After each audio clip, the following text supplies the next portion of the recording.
Assalamualaikum warahmatullahi wabarakatuh. Perkenalkan, nama saya Putri Sadati Fatimah dari Prodi Manajemen Rumah Sakit Politeknik Piksi Ganesha.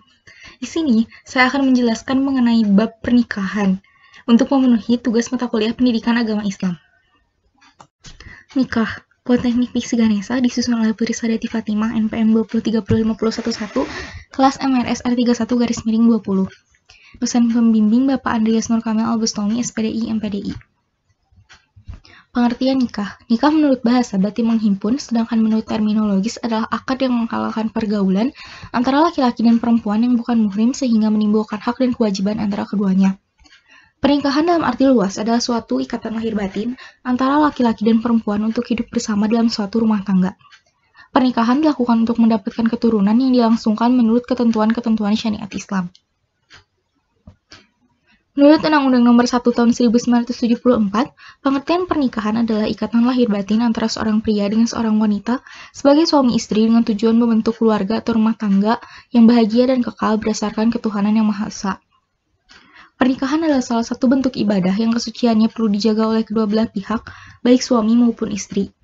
Perkawinan memerlukan kematangan dan persiapan fisik dan mental karena menikah adalah sesuatu yang sakral dan dapat menentukan jalan hidup seseorang. Hukum nikah. Yang pertama, sunnah. Bagi orang yang berkehendak dan baginya yang mempunyai biaya sehingga dapat memberikan nafkah kepada istrinya dan keperluan-keperluan lain yang mesti dipenuhi. Yang kedua, wajib. Bagi orang yang mampu melaksanakan pernikahan dan kalau tidak menikah, ia akan terjerumus dalam perzinahan.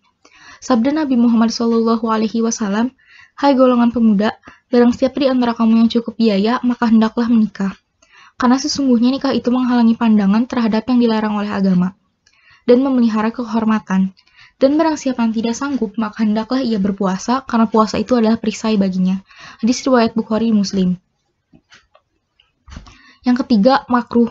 Bagi orang yang tidak mampu untuk melaksanakan pernikahan, karena tidak mampu memberikan belanja kepada istrinya atau kemungkinan lain yaitu lemah syahwat. Firman Allah Subhanahu wa Ta'ala, "Hendaklah menahan diri orang-orang yang tidak memperoleh biaya untuk nikah, hingga Allah mencukupkan dengan sebagian karunia-Nya." Quran Surat An-Nur ayat 33. Haram bagi orang-orang yang ingin menikahi dengan niat untuk menyakiti istrinya atau menyia-nyiakannya. Yang kelima, mubah. Bagi orang-orang yang tidak terdesak oleh hal-hal yang mengharuskan segera nikah atau yang mengharamkannya. Perkawinan, hukum asalnya adalah mubah atau boleh. Pada prinsipnya, setiap manusia yang telah memiliki persyaratan untuk menikah, dibolehkan untuk menikahi seseorang yang menjadi pilihannya. Detail nikah yang pertama, Surat An-Nur ayat 32.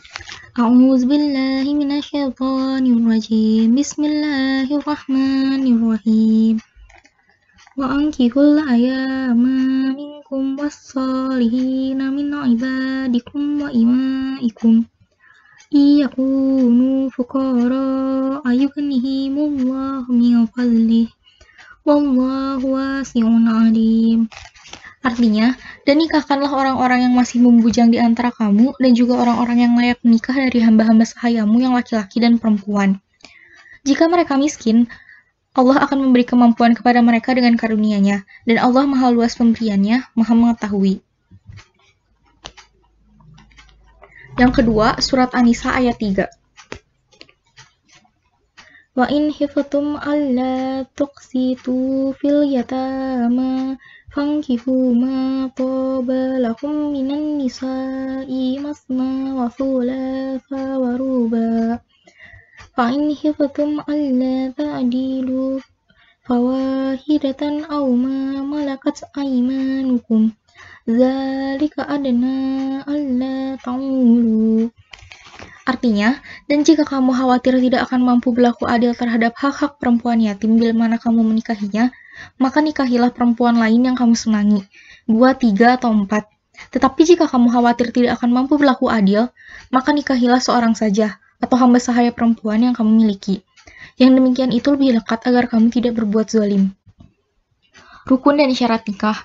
Yang pertama, adanya calon suami dan istri yang tidak terhalang dan terlarang secara syar'i untuk menikah. Yang kedua, adanya wali bagi calon mempelai wanita. Yang ketiga, adanya persaksian atas akad nikah tersebut. Yang keempat, adanya ijab dan qabul. Ijab itu lafaz yang diucapkan oleh wali atau yang menggantikan posisi wali. Misalnya dengan si wali mengatakan, "Zawajtuka fulanah," aku nikahkan engkau dengan si fulanah, atau "Ankahtuka fulanah," aku nikahkan engkau dengan fulanah.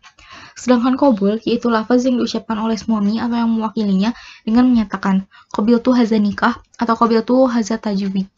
Aku terima pernikahan ini, atau qabiltuha.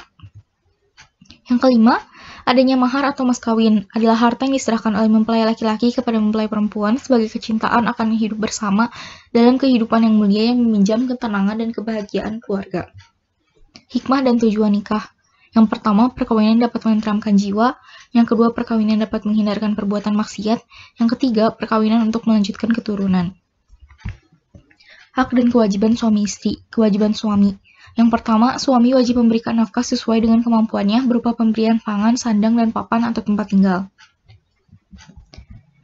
Suami wajib menggauli istri dengan penuh kasih sayang, memimpin dan membimbing seluruh keluarga ke jalan yang benar. Kewajiban istri. Istri wajib dan patuh kepada suami. Istri harus menjaga dirinya, kehormatannya, dan rumah tangganya. Mempergunakan nafkah yang diberi suami dengan sebaik-baiknya sebagai rasa syukur kepada Allah Subhanahu wa Ta'ala dan rasa terima kasih kepada suami. Istri berusaha meningkatkan kesejahteraan rumah tangga baik secara lahir maupun batin. Permasalahan dalam nikah. Yang pertama, talak. Talak di sini ialah melepaskan ikatan perkawinan atau pernikahan. Apabila pergaulan antara suami istri tidak mencapai tujuan pernikahan, yakni membentuk rumah tangga yang bahagia, misalnya suami atau istri tidak menjalankan kewajiban, atau salah satu di antara mereka menyeleweng sehingga tidak ada kecocokan lagi dan tidak dapat didamaikan, maka jalan keluar satu-satunya adalah talak atau perceraian. Yang kedua, ila, lian, zihar, hulu, dan fasak. Ila adalah sumpah si suami bahwa dia tidak akan mencampuri istrinya dalam masa yang lebih dari 4 bulan atau dengan tidak menyebutkan masa. Lian ialah sumpah seorang suami yang menuduh istrinya berbuat zina. Zihar adalah perkataan suami yang menyerupakan istrinya dengan ibunya sehingga haram atasnya, seperti kata suami kepada istrinya, "Engkau bagiku seperti punggung ibuku." Hulu atau talak tebus adalah talak yang diucapkan oleh suami dengan pembayaran dari pihak istri kepada suami atau mengembalikan mas kawinnya. Talak tebus ini boleh dilakukan kapan saja baik istri dalam keadaan suci maupun haid. Sebab talak seperti ini biasanya adalah permintaan dari pihak istri. Fasak adalah rusaknya ikatan pernikahan antara suami dan istri karena sebab-sebab tertentu. Yang ketiga, hadanah, idah, dan rujuk. Hadanah artinya ialah mengasuh, memelihara, dan mendidik anak yang masih kecil. Idah ialah masa menunggu bagi wanita yang telah dicerai oleh suaminya, baik cerai biasa maupun ditinggal mati suaminya untuk tidak menikah dengan orang lain. Rujuk, menurut bahasa artinya kembali atau mengembalikan. Adapun yang dimaksud rujuk di sini adalah mengembalikan status hukum perkawinan secara penuh setelah terjadi talak raj'i yang dilakukan oleh mantan suami terhadap mantan istrinya dalam masa idahnya dengan ucapan tertentu.